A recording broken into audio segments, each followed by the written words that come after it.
Boa noite, irmãos. A graça e a paz. Gostaria de convidar os irmãos a abrirem as suas Bíblias na Epístola de Paulo aos Filipenses, a nossa exposição dessa epístola, no capítulo 4, versículo 5.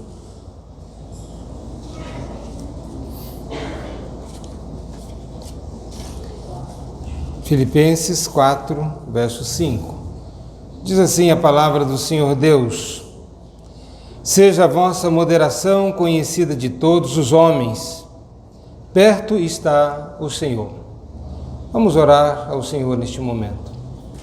Santo e eterno Deus, Deus de toda graça e misericórdia, neste momento que abrimos a Tua palavra para considerar nela, rogamos que o Senhor, pelo Espírito, venha abrir os olhos do nosso entendimento, para que, sendo expostos à Tua palavra, venhamos compreender com clareza os Teus ensinos, as Tuas admoestações para nós como povo Teu.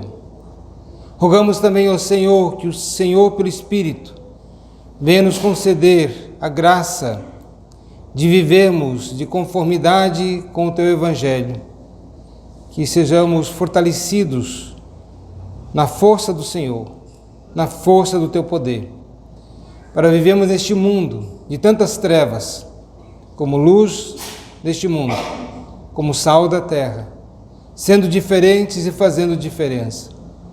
Ó Senhor, rogamos também pelos nossos irmãos, aqueles que têm sofrido perseguições por causa da fé, que o Senhor venha consolar, fortalecer, animar a Tua igreja para que continue de uma forma perseverante no caminho que nos está proposto. Assim rogamos, ó Deus, Tua graça, Tua bondade, a direção que vem do alto. Em nome do Senhor Jesus Cristo. Amém. Irmãos, nós temos visto o apóstolo Paulo, nesta epístola, que é conhecida também como a Carta da Alegria.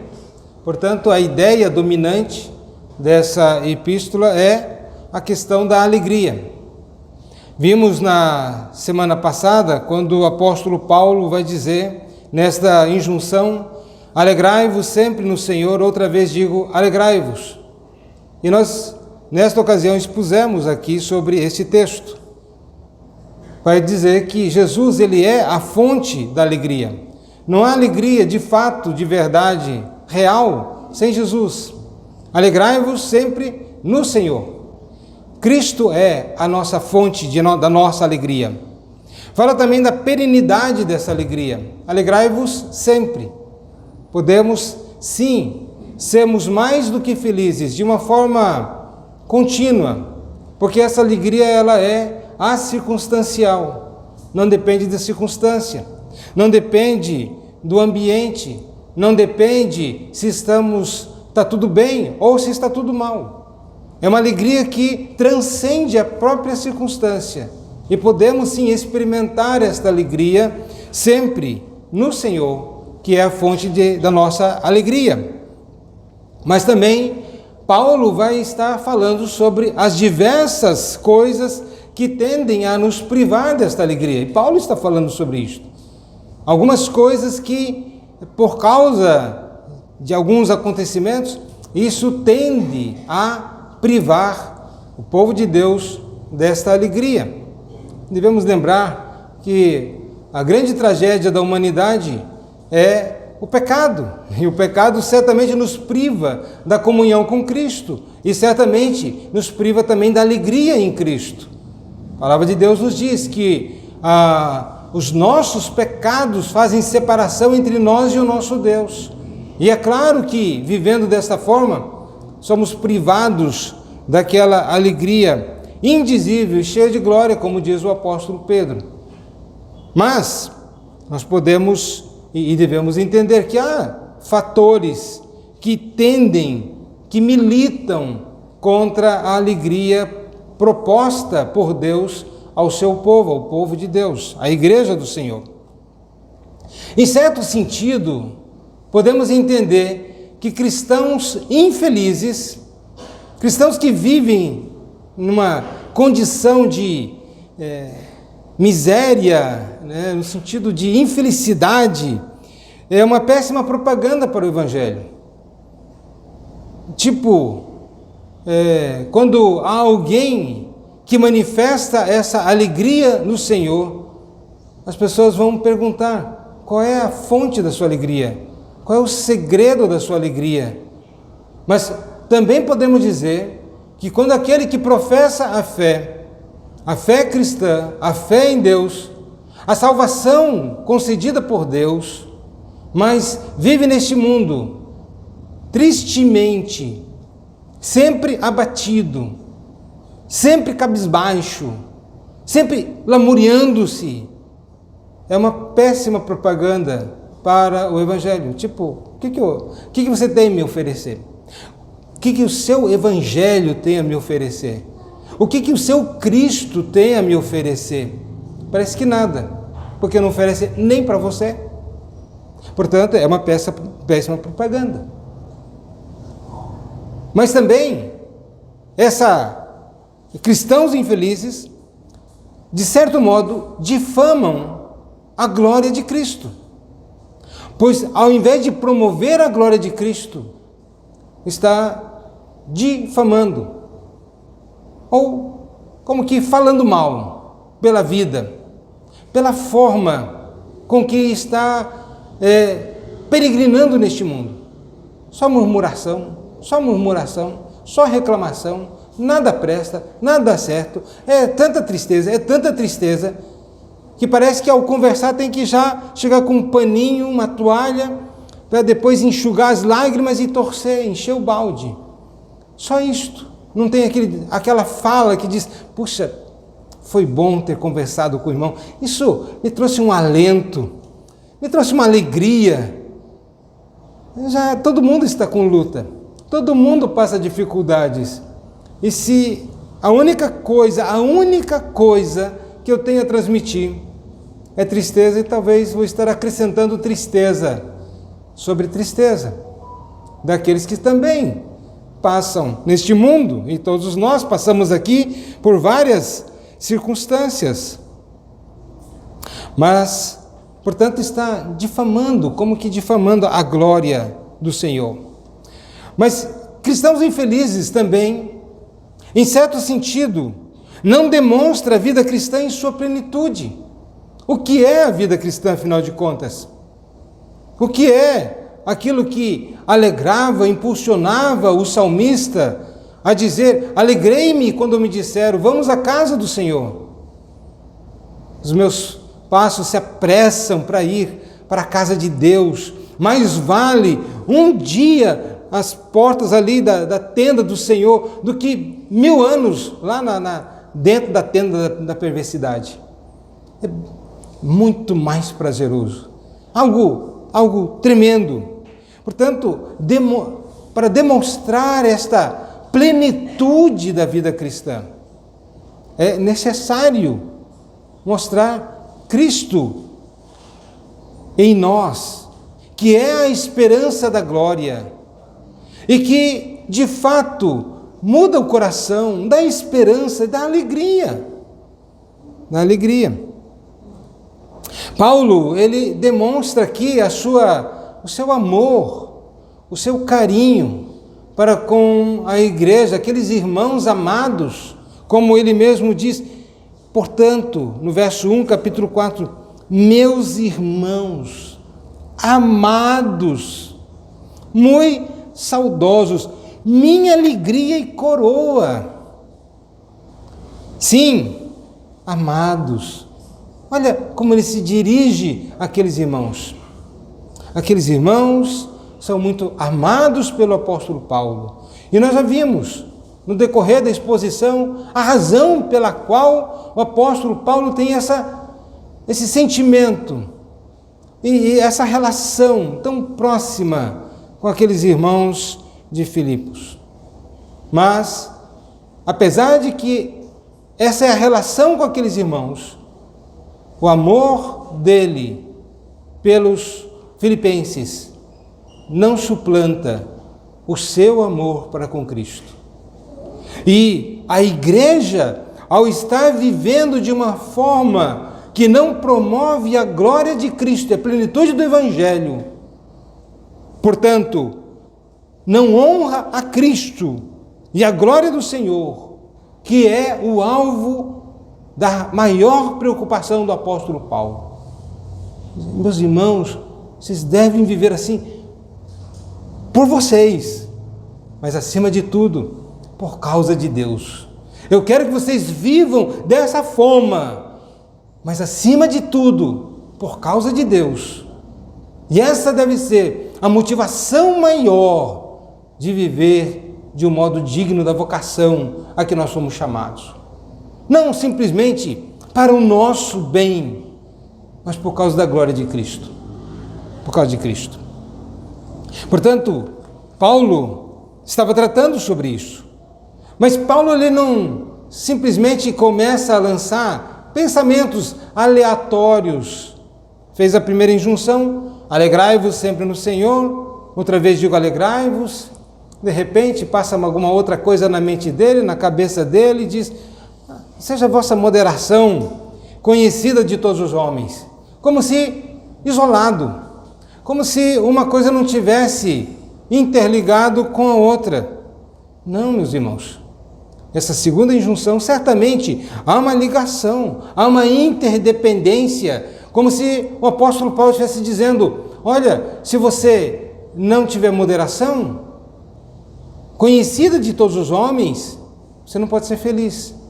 Você não pode dizer, eu sou feliz, mas eu não tenho moderação. Ou, eu tenho moderação, mas não sou feliz. As duas coisas andam juntas. Na verdade, como é o Evangelho não são coisas e pensamentos estanques e separados, mas o Evangelho todo é unido. Tudo o que envolve o Evangelho, não somente o Evangelho da salvação, mas o resultado da salvação, a glória da salvação, as promessas da salvação, enfim, as coisas estão interligadas. Assim também, Paulo não está simplesmente, aleatoriamente falando algo que não tenha nada a ver. E podemos dizer que essa segunda injunção é tão vital para a glória do Evangelho e para a glória de Cristo, assim como aquela primeira injunção, como havia mencionado. Ora, é um péssimo testemunho você dizer, sou salvo em Cristo, mas eu estou só lamentando a vida. Eu vivo chorando. Não há um momento que cesse as minhas lágrimas. Eu só vivo triste, cabisbaixo. Eu não consigo me alegrar no Senhor. Assim como é um péssimo testemunho para a honra e a glória de Cristo e do seu Evangelho, assim também a questão da moderação. É um péssimo testemunho uma pessoa não moderada. Portanto, elas estão juntas. Mas, se podemos fazer uma pergunta, o que é mais fácil, afinal de contas? Alegrai-vos sempre no Senhor, ou seja a vossa moderação conhecida de todos os homens? Afinal de contas, qual é a mais fácil? E talvez, meus irmãos, como disse, elas não andam separadas, elas estão juntas. Mas, de certo modo, você pode se alegrar, e eu constantemente me alegro, ao lembrar da obra de Cristo, meu Redentor, meu Senhor, meu Salvador. Eu posso estar lá no quarto e de repente eu trago à minha memória aquilo que Cristo fez por mim, aquilo que Ele fez efetivamente na cruz do Calvário, e isto faz com que meu coração transborde de alegria, e a minha alegria é no Senhor. Ainda que esteja passando por momentos difíceis, mas eu posso trazer à minha memória a obra de Cristo, a pessoa de Cristo, e eu posso, ali no meu quarto, me alegrar no Senhor. Mas a moderação, Paulo diz, seja conhecida diante de todos os homens. Podemos dizer então que essa aqui seria a aplicação. Seria agora, e em todos os sentidos, a teoria é mais fácil. Você entendeu? Aquele que diz, você entendeu como faz? Entendi, faça. Aí ele se enrola. Às vezes a prática, a aplicação não é tão fácil assim. Podemos então dizer que seria mais difícil a segunda injunção que está falando, seja a vossa moderação conhecida diante de todos os homens. Mais difícil. Há vários fatores. Mas como eu falei, é uma aplicação, a execução diante dos homens, diante das circunstâncias, em todo momento, em todo o nosso viver. E por isso é mais difícil, de certo modo. No verso 4, nós somos exortados a olhar para Cristo. Olhe para Cristo. No verso 5, somos exortados a ser como Cristo. E aqui está a diferença. A sermos semelhantes ao nosso Senhor. A nos parecermos com Ele. E lembrando, não adianta dizer, ou não adianta somente olhar para Cristo contemplativamente, que isso não venha redundar numa vida diferenciada. Assim como também não existe vida diferenciada sem Cristo. Eu sou diferente, a minha vida é uma vida, mas eu não preciso olhar para Cristo, eu não preciso de Cristo como fonte da alegria e a fonte da salvação e a fonte da vida diferenciada. Não existe, elas estão juntas, mas certamente somos exortados aqui pelo apóstolo Paulo a ser semelhantes a Cristo. E portanto, nós nos deparamos aqui com uma alta exigência e demanda do Evangelho. Não somente sermos ouvintes da palavra, mas sermos praticantes da palavra. Não somente sabemos teoricamente as verdades consoladoras, mas essa verdade consoladora que penetra profundamente no coração e que faz com que viva diferente, que seja diferente. Também, meus irmãos, que Paulo aqui quer dizer com moderação. Vamos definir os termos. Moderação aqui não é uma questão natural. Não é uma questão simplesmente psicológico ou de temperamento. É uma pessoa ali quietinha, né? Ela é tão moderada, às vezes olhando uma perspectiva bem natural. Perspectiva, quantas pessoas não são assim? Pacíficas, toleram qualquer coisa, até o mal moral. Não, aqui não está falando sobre esse tipo de pessoa. Não é uma questão também de frouxidão. Uma pessoa frouxa, falta de definição, que ele não tem convicções firmes, aprumadas, firmemente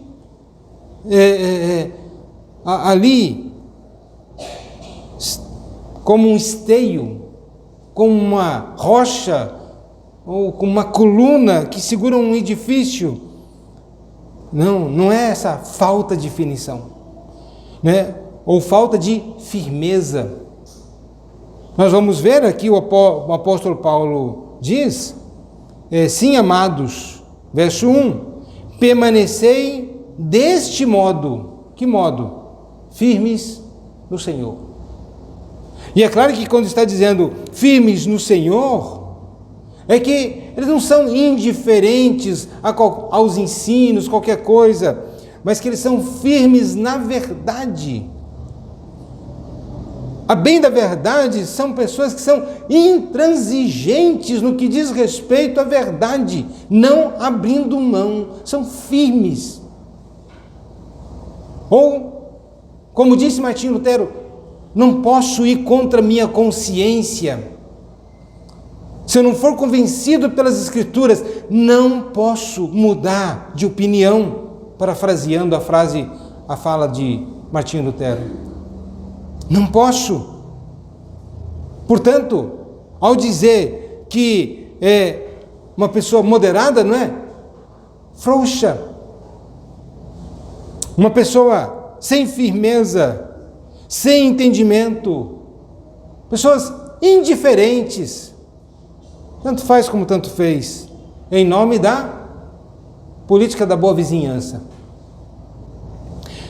Mas positivamente, ser moderado aqui refere-se ao controle de si mesmo, o controle do seu espírito, o domínio próprio, que diz o apóstolo Paulo em Gálatas, que é uma característica do fruto do Espírito Santo, domínio próprio, autocontrole. O cristão é alguém que tem o seu espírito controlado, que ele tem domínio. Significa também não exercer pressão máxima para defender os seus direitos. Eu saio lá em defesa dos meus direitos. Devemos ser lentos em sair em defesa dos nossos direitos. É meu direito. Sair em defesa da verdade, sair em defesa do Evangelho, devemos ser muito rápidos, enérgicos, sem titubear, mas sair em defesa de nós mesmos, devemos sempre parar, pensar: será que eu devo agir dessa forma? Será que eu devo agir de uma forma até descontrolada? Portanto, não é isto. Exercer essa pressão máxima, defesa dos meus direitos. Vivemos numa geração onde se fala muito sobre direitos. Meus direitos, meus direitos, meus direitos. Até a criancinha já sabe seus direitos. O estatuto da criança e do adolescente diz isso, diz o pirralho para sua mãe e para o seu pai. Seus direitos.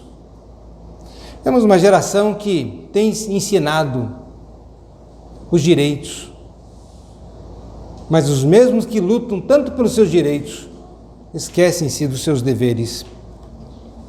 Mas, fechando esse parênteses aqui, nós vemos também que a ideia de moderação é uma ideia de paciência, ser paciente, ser longânimo, ser aquela pessoa que não se ofende facilmente. Moderação envolve essa ação, essa capacidade de que, embora haja ataques, e às vezes ataques sórdidos, vis, contra a sua pessoa, mas ele não se ofende. Ele tem essa característica por causa da sua humildade. Alguém já disse, Martin Lloyd Jones disse, na exposição do Sermão do Monte: o humilde é aquele que já está deitado no chão. Ele está, na verdade, está caído no chão. Já tentou derrubar alguém que está caído no chão? Já tentou? Você pode chutar, mas ele já está caído. Você derruba aquele que está em pé. Aquele que está no pedestal. Esse você consegue derrubar. Humilde é aquele que já está caído. O manso é esse. Mas não somente o humilde, mas ele vai expondo e vai falar sobre bem-aventurados os mansos. E essa é a característica. O manso é aquele que está deitado. Aquele que está, não é deitado descansando, ele está caído no chão. Não tem como derrubá-lo. Por mais que se levante, fale, ele não vai se ofender. Ou não vai se ofender facilmente. Alguém um dia, não lembro agora de um livro que estava lendo, alguém chegou e começou a dizer tantas acusações para essa pessoa, ofendendo esse homem de Deus. E ele disse, e eram muitas acusações, e muitas acusações injustas, maldosas. E ele pega tudo isso e diz, obrigado, eu vou tentar melhorar, eu vou procurar ser diferente. Ele recebe todas aquelas acusações como um incentivo para melhorar. E a pessoa ficou, claro, já viu que tem uma frase que diz, quando um não quer, dois não briga, né? Se você não colocar lenha na fogueira, não vai haver fogo.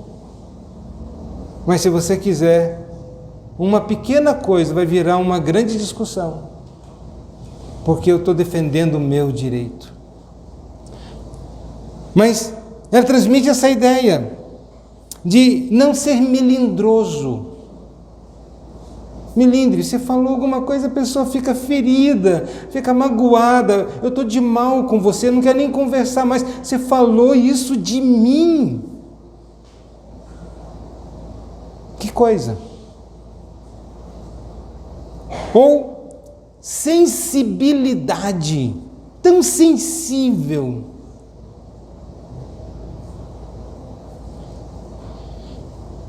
A moderação é uma graça cristã. Não estamos falando, portanto, de uma coisa natural, de um homem natural. Mas se você não é moderado, se você não tem a paciência, não tem a longanimidade, não tem a mansidão, não tem o domínio próprio, precisa pedir a Deus.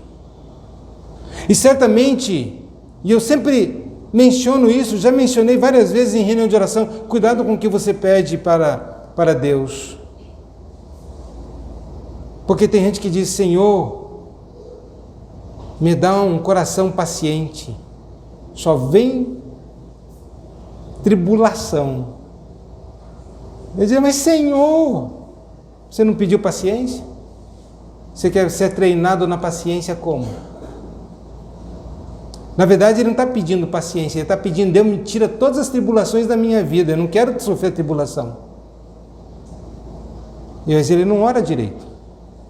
Senhor, me dá mais amor no meu coração.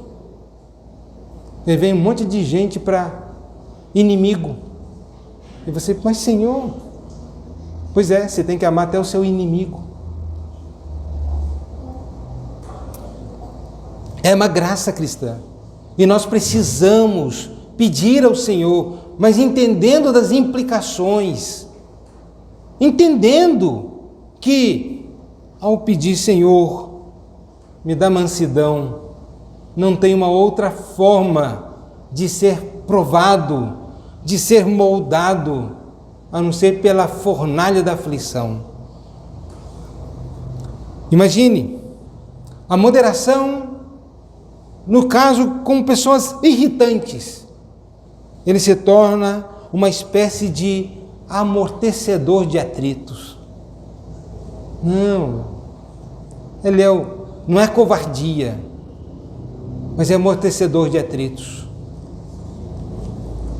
Sempre uma pessoa moderada é uma pessoa que busca também explicações, o entender, para até excusar a conduta de outros.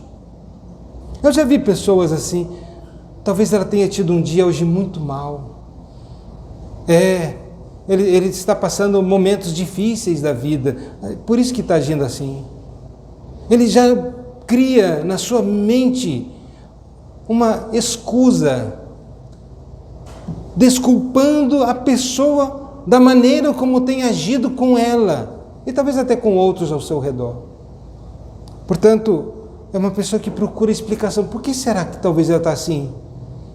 Mas mais do que isso, uma pessoa moderada é uma pessoa que se esforça para ter uma boa relação com as pessoas, mesmo as intransigentes, mesmo as que são irritantes, mesmo as pessoas que são intragáveis.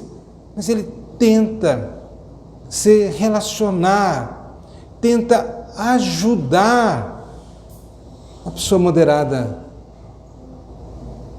Precisa da graça de Deus. Isso não é normal. Isso não é natural. É alguém também que procura suprir as necessidades ou as deficiências do outro. Como eu posso ajudar? O que está acontecendo? Como eu posso ajudar? E quem sabe orando. Às vezes nós falamos da pessoa que nos agride, mas a pergunta: você orou por ela? Lembra o que a Bíblia diz? Se alguém te ofender, se alguém falar mal de você, abençoe ela. Se ele te perseguir, ore por ela, por essa pessoa. A moderação, ela se revela nessa atitude.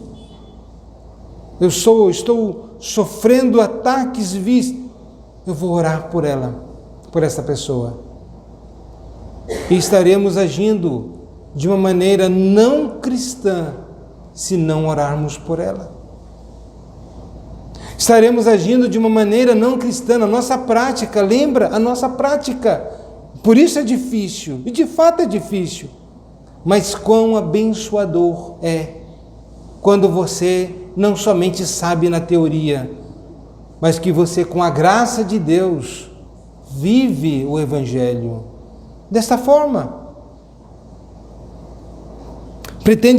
Portanto, procura entendê-los, ajudá-los, essas pessoas que estão nessa condição, mas não somente de uma maneira intelectual, mas de fato, o que eu posso fazer para ajudar? Uma pessoa moderada não reage ou violentamente ou impetuosamente a coisa alguma, ou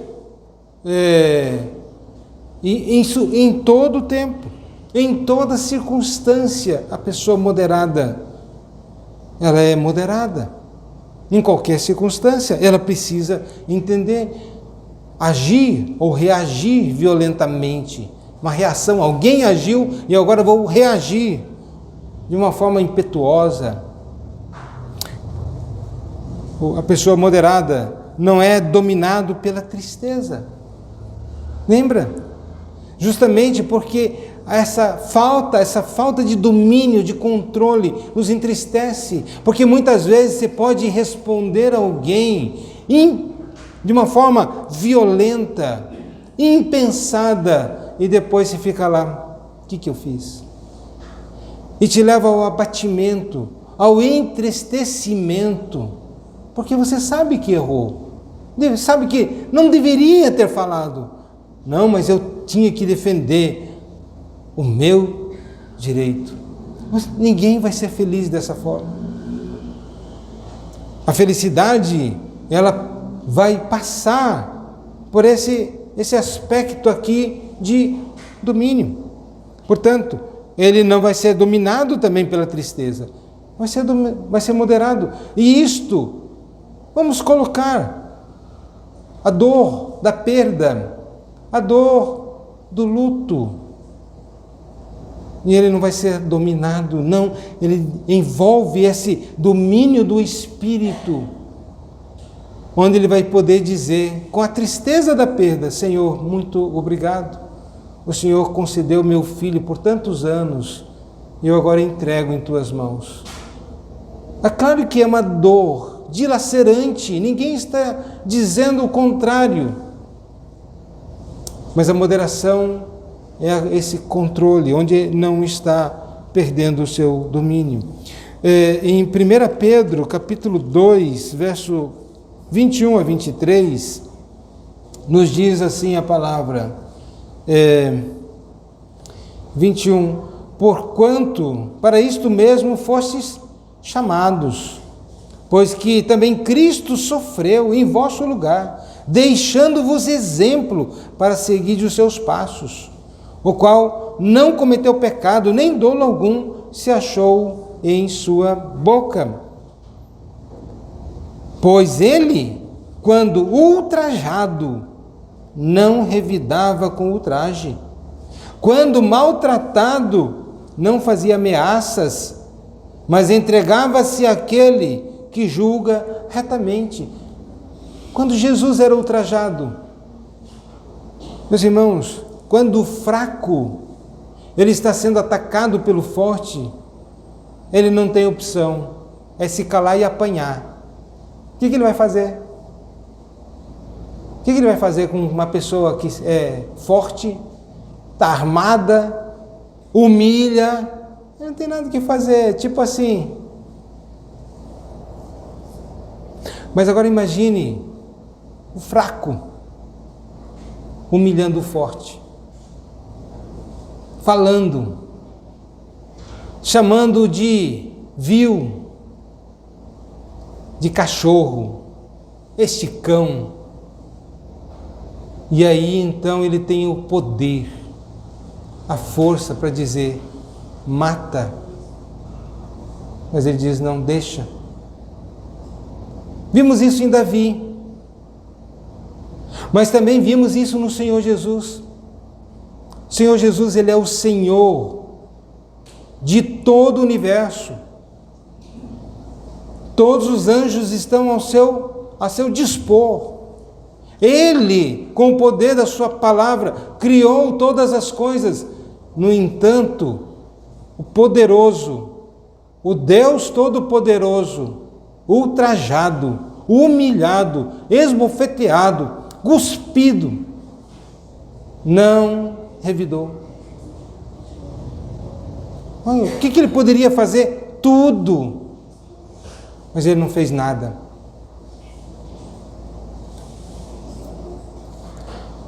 Mas, meus irmãos,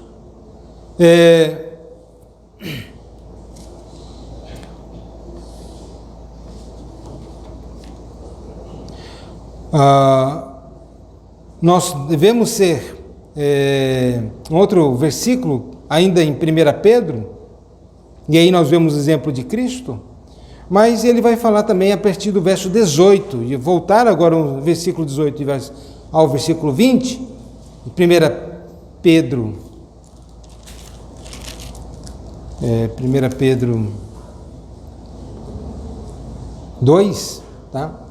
18.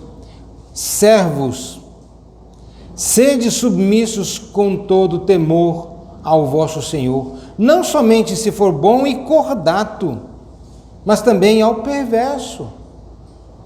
O que ele está dizendo para os cristãos aqui?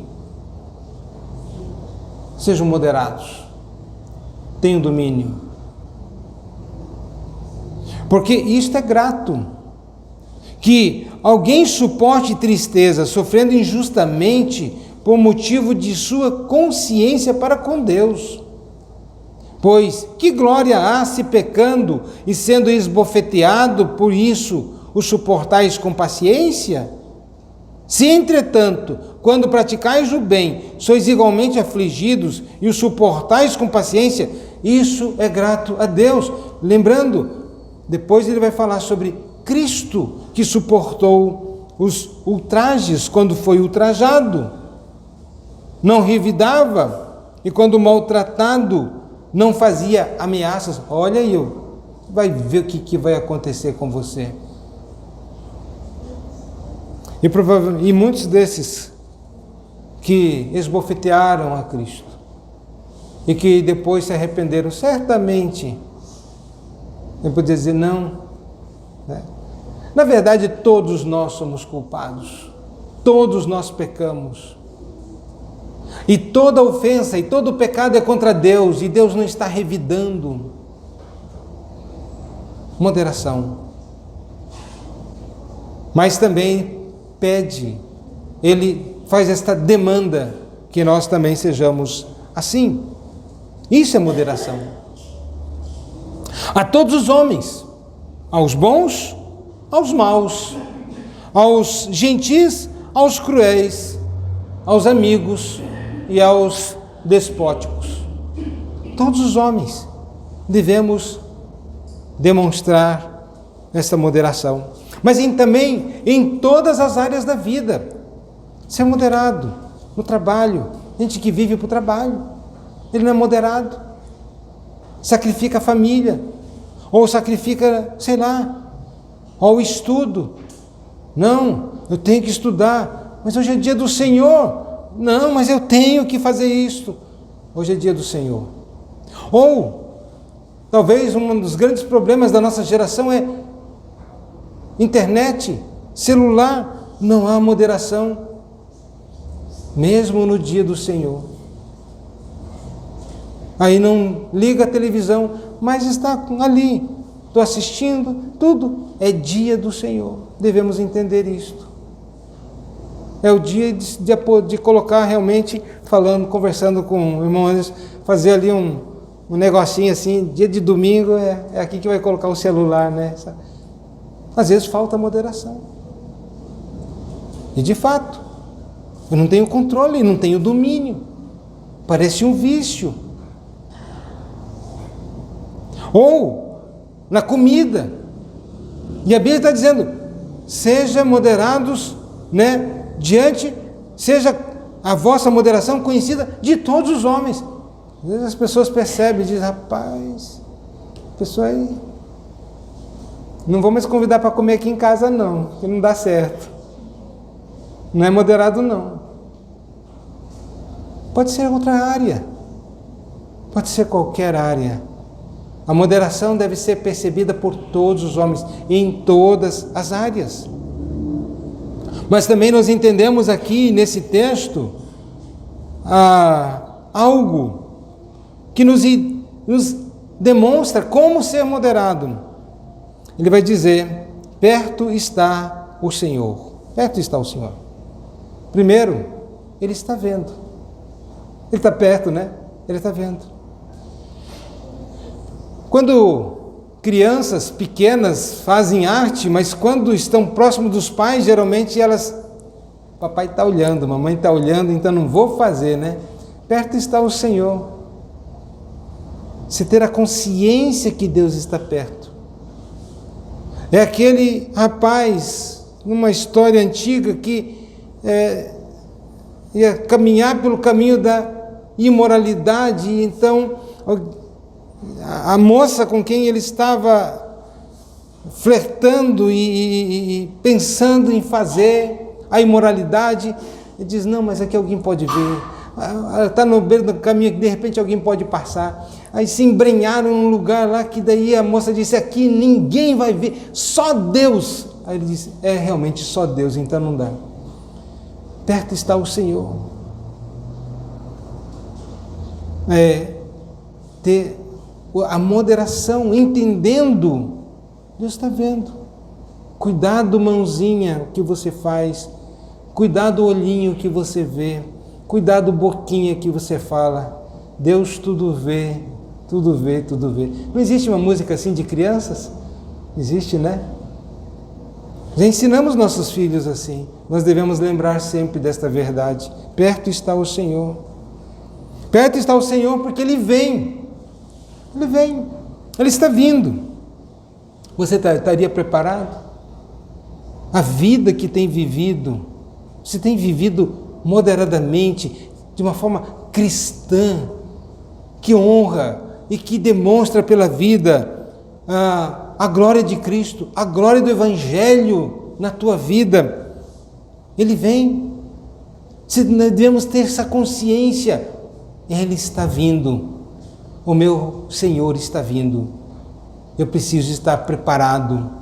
Olha a chamada que o profeta Amós diz: prepara-te para encontrares com o Senhor teu Deus.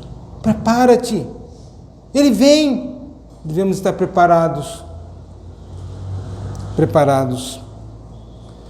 E lembrando também que esse despreparo vai trazer angústia da alma, vai trazer aquela incerteza, a infelicidade. Mas por que não está preparado? E preparado aqui é na prática. Lembrar também que perto está o Senhor. Ele é o juiz de toda a terra. Mateus, capítulo 7, verso 1 e o verso 2, nos diz: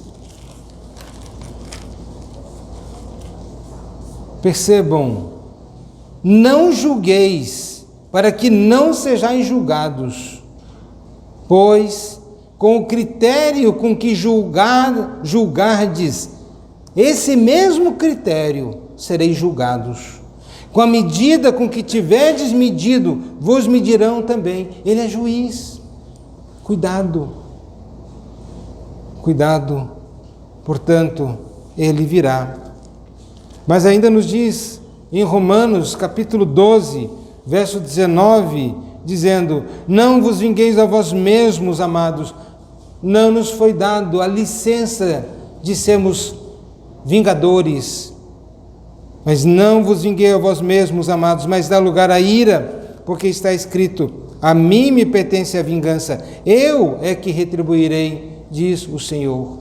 Devemos ter essa consciência. Ele está perto, ele vai julgar. Não tome essa prerrogativa divina, não se ache Deus. Deus fará isso, e fará isso no seu tempo, fará isso do modo mais justo, porque nós certamente agiremos com injustiça. Toda nossa justiça não passa de trapo de imundícia. Toda nossa justiça é justiça pervertida, errada. Ela nunca será uma justiça perfeita. A justiça de Deus é uma justiça perfeita. Mas também Ele está perto para ajudar. Perto está o Senhor. A Bíblia nos diz: eis que estou convosco todos os dias, até a consumação dos séculos. Ele é aquele em quem nós podemos recorrer, podemos pedir: Deus, me ajude a ser moderado. Deus, me ajude a tratar com essa situação. Deus, me ajude a ser luz, a ser sal, a ser cristão, a ser semelhante ao teu Filho Jesus. Me ajude, Ele está perto para ajudar. Que o Senhor, em sua infinita graça e misericórdia, nos abençoe, para que sejamos mais do que teóricos cristãos, mas que sejamos práticos na nossa vida cristã. Deus nos abençoe.